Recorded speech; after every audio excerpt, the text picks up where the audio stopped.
Oi, pessoal. Esse é mais um Conversa de Violonista, agora nosso programa número 47. E eu queria abordar com vocês algumas questões que são bastante cruciais aí para a docência do instrumento, porque a gente ouve falar o tempo todo assim de situações em que a gente se depara com assim o que dizer, né, para os alunos, como ensinar a tocar violão. Mas pouca gente fala sobre o que não dizer para o aluno, o que não falar para os estudantes, né? E esse vídeo é sobre 5 frases aí que eu selecionei das várias que eu tenho escutado, assim, que realmente não são aconselháveis para a gente usar em sala de aula, que podem dar uma ideia assim, de como começar a pensar nesse problema, né? Às vezes é muito mais importante a gente pensar no que não dizer ao aluno do que, às vezes, o que dizer para esse aluno, tá? Meu nome é Luciano Moraes, sou doutor em música pela Universidade de São Paulo. Essa é a minha área de serviço, vocês me dão licença que eu estou fazendo alguns trabalhos domésticos aqui, para lembrar vocês de que o ensino é um trabalho, e ele tem formas, e ele tem métodos, e ele tem procedimentos que são fundamentais, porque senão a gente está colocando outra pessoa no mercado de trabalho, então é preciso que a gente pense a respeito do que fazer com essa pessoa para que ela ingresse com alguma confiança, né, nesse mercado de trabalho.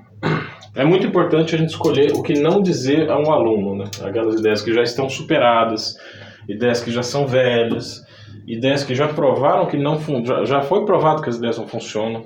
Muitas delas ainda estão circulando aí pelo meio violonístico até hoje, uma coisa que eu acompanho com assim um sentimento de estarrecimento muito grande.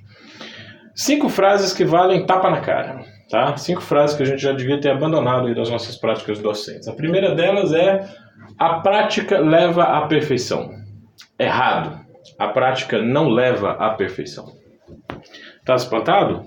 Raciocina comigo. Algum ofício, alguma arte, alguma forma de desenvolver, algum grande ato da engenharia, alguma evolução no esporte, algum desenvolvimento artístico aconteceu só por causa da prática? É a reflexão que leva à perfeição. O que leva à perfeição é a prática refletida.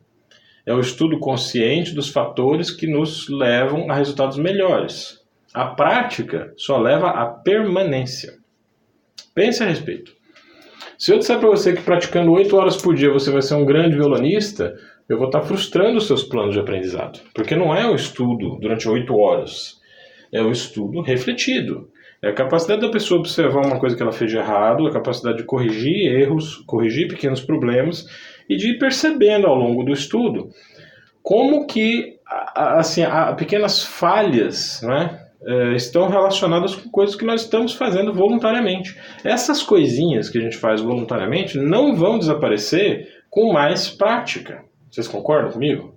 Se eu praticar mais, eu vou fixar aquele pequeno gesto que está atrapalhando, vamos dizer assim, que está impedindo a minha prática de atingir a perfeição. Então, ao invés dessa frase horrorosa, o que a gente pode falar, né? O estudo consciente e a reflexão sobre a prática aperfeiçoam a sua atividade. O estudo consciente e a reflexão sobre a sua prática. É isso que aperfeiçoa o nosso trabalho, não é a prática. A prática só leva à permanência, tá? Tem uma outra frase também que eu tenho ouvido os professores de violão falando, que eu acho que é um mal entendido que a gente precisa corrigir aqui. Não use força para tocar. Por um lado tá certo, a gente realmente não pode assim, né, agarrar o violão, pressionar muito a corda, isso aí é uma coisa realmente muito negativa. A gente não pode usar força para tocar. Mas como que você explica isso para uma pessoa que está pegando no violão pela segunda vez? Na segunda ou terceira aula, a musculatura da mão não está desenvolvida o suficiente para que ela tenha toda aquela leveza, né, aquela velocidade dos profissionais. E é uma besteira a gente ficar insistindo para que o aluno busque imitar gestos para os quais ele não tem uma estrutura de tendão e de musculatura desenvolvido, né?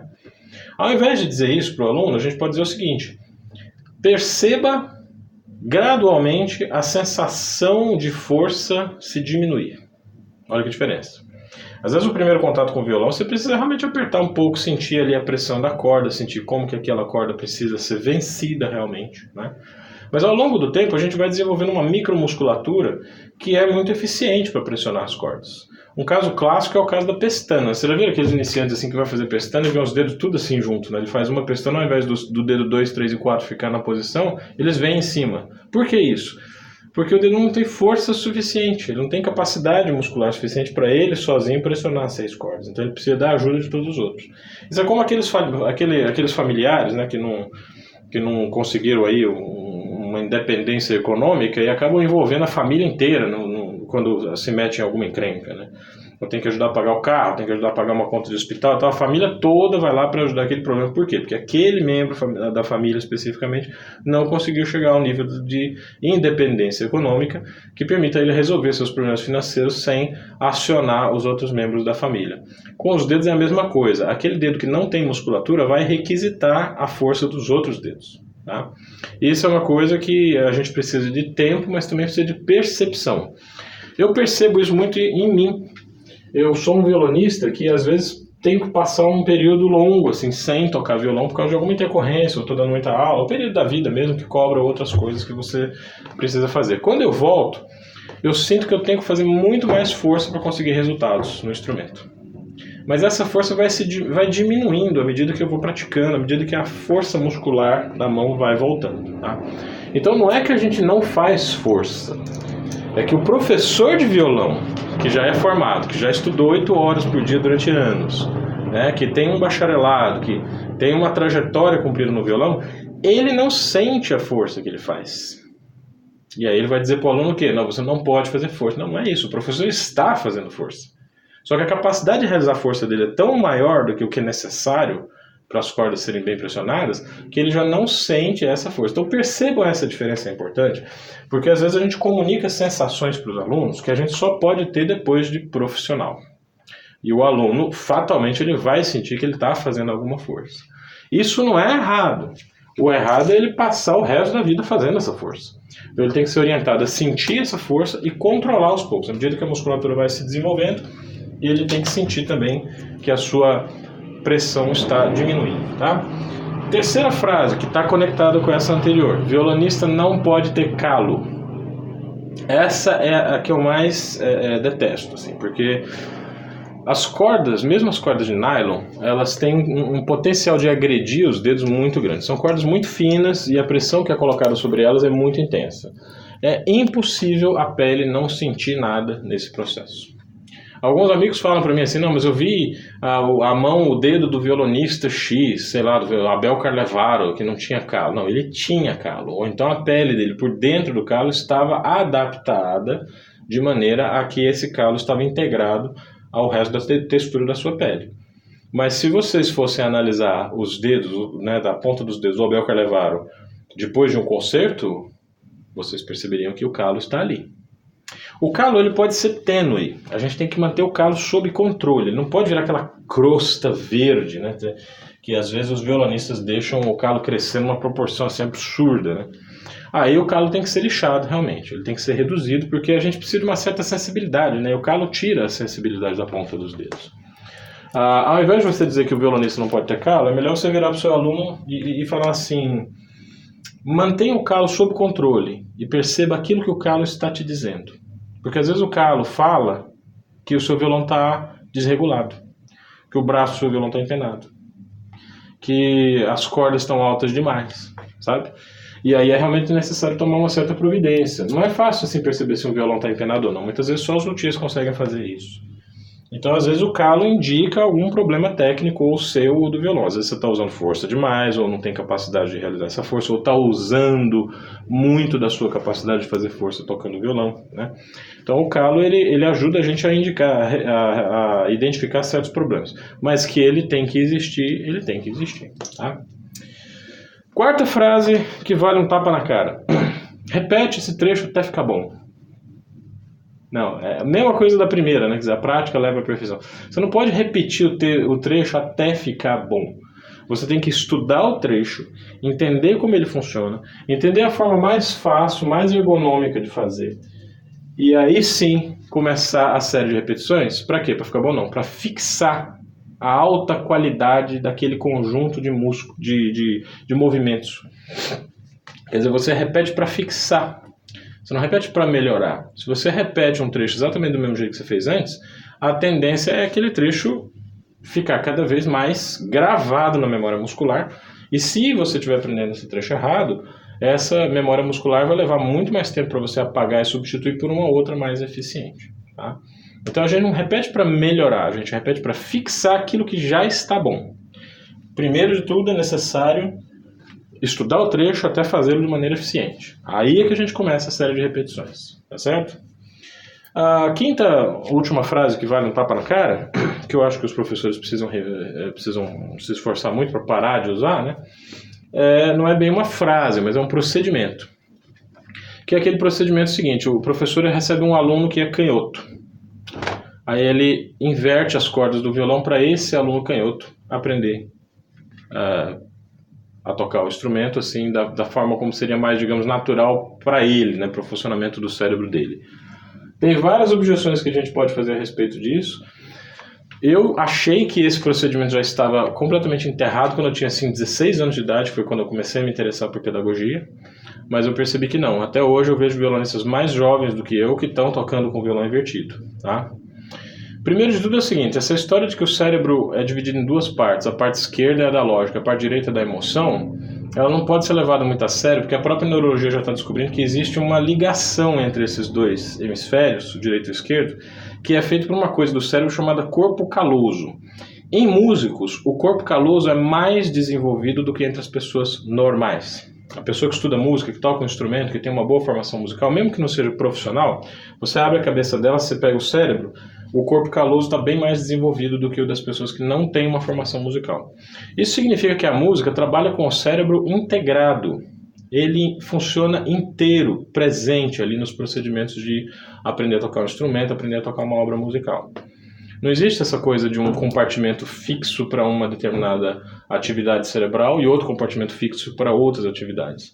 Estudos com pessoas que sofreram AVC provam, né, que quando você perde a capacidade de realizar um movimento que está ligado a uma parte do cérebro, outra parte do cérebro aprende a fazer aquele movimento. Tá? Então é necessário ter bastante cuidado e se atualizar um pouco. Né? O professor precisa estar sempre lendo sobre neurologia, sobre psicologia, sobre, sei lá, homeopatia, astrologia, astronomia, o que for. É preciso o professor ter informação a respeito daquilo que ele está dizendo, porque a gente trabalha com o corpo, então a gente tem que conhecer o corpo. Então esse mito de que o canhoto inverte a relação afeto-cálculo já foi derrubado. Né? A outra questão é a seguinte: os dedos eles trabalham com reflexos condicionados, então tanto faz se eu aprender cordas, braço na mão esquerda, tocando na mão direita, ou se eu aprender ao contrário. Tá? Na verdade não faz a menor diferença para canhotos ou para destros, porque isso é um tipo de movimento que é aprendido na base do reflexo condicionado. Eu posso condicionar qualquer mão para fazer qualquer coisa. O lado predominante não faz diferença. Um outro argumento muito poderoso é o seguinte: vocês peguem aqui um violão, aqui está o meu Abreu, né? Ele tem, não vai dar para vocês verem, mas vocês estão vendo que a corda vem aqui do grave ao agudo, certo? Atrás da madeira tem uma estrutura em leque de várias barras, são 7 barras que mantêm a sustentação da madeira. A pressão que cada corda faz sobre o cavalete e sobre a tampa é diferente. A pressão que a sexta corda faz é mais leve que a da quinta, mais leve que a da quarta, do que a terceira e assim por diante. A corda que faz mais pressão sobre a corda é a terceira e acho que a quarta também. Mas não é uma redução simétrica, né, da sexta até a primeira. Isso significa que cada um desses leques é preparado para receber a pressão de uma corda. Se eu inverter as cordas, eu estou fazendo o violão funcionar de uma maneira para a qual ele não foi construído para funcionar. É por isso que os violões de canhoto, quando você pede, né, quando você vai fazer uma encomenda, às vezes os luthiers perguntam: é para canhoto? Porque se for para canhoto, o violão tem que ser construído de uma maneira diferente. Não basta só inverter as cordas. O resultado imediato disso é que o aluno ele perde a oportunidade de examinar outros violões que foram construídos dentro do padrão. Então, se o aluno, por exemplo, tiver a sorte que eu tive, né, de cair na coleção de violões do Marcelo Caiati por 2 vezes, ele não vai poder experimentar esses instrumentos. Né? E isso é uma coisa muito triste, isso é uma coisa que isola muito o aluno e torna ele um violonista apartado daquilo que existe, dos instrumentos que existem para a gente experimentar. Né?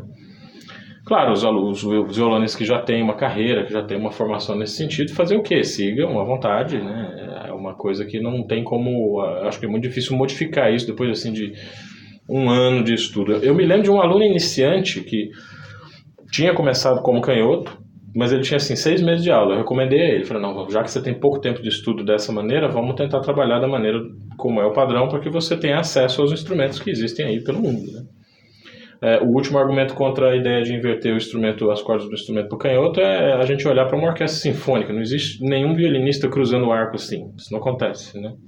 Essa é uma coisa que veio da cultura do violonista e só existe na cultura do violonista. Eu nunca vi violinistas discutirem isso, violoncelistas, clarinetistas, pianistas. Imagina um piano invertido, né? Um piano que ao invés do grave para o agudo para cá, vai o grave para o agudo para lá, porque a pessoa é canhota. Realmente não tem sentido. A gente trabalha com reflexo condicionado. E esse é talvez um dos últimos elementos que a gente precisa varrer da cultura pedagógica violonística, tá certo? É isso, eu acho que são coisas importantíssimas para a gente pensar na nossa prática cotidiana, né, para mudar um pouco essa coisa do mito do talento. Tá? Muitas dessas frases aqui que eu falei, né, a prática leva à perfeição, não use força para tocar, o violonista não pode ter calo, a repetição leva à melhoria, essas frases todas elas estão relacionadas de alguma maneira naquele mito do talento. Né? O iniciante que sente que está fazendo um pouco de força, ele precisa ter uma perspectiva de melhoria do uso dessa força. Se você disser para ele que ele não pode usar força, ele vai se sentir um pária, um excluído. Então os bons, os talentosos não fazem força e eu, coitadinho, que não tenho condição de aprender, estou tendo que fazer força, deve ser porque eu não tenho talento. Não, sentir um pouco de sensação de fazer força bem no comecinho é normal. O que não pode é essa sensação se manter, né? 3 dias de estudo você já tem que sentir a mão um pouco mais leve, tem que sentir a mão um pouco mais ágil, à medida que a mão vai se fortalecendo. Violonista não pode ter calo, enfim, não precisa nem falar isso, né, que é quase, a gente tá fazendo uma coisa contra a lei da física, né? Qualquer atividade numa corda vai gerar calo, né? Você tem que controlar esse calo para que ele não fique muito grosso e faça você perder a sensibilidade e deixe de indicar algumas coisas importantes. São ideias assim, que são heranças diretas dessa ideia desse mito, né, do talento, que as pessoas precisam ter talento para fazer música. É claro que existe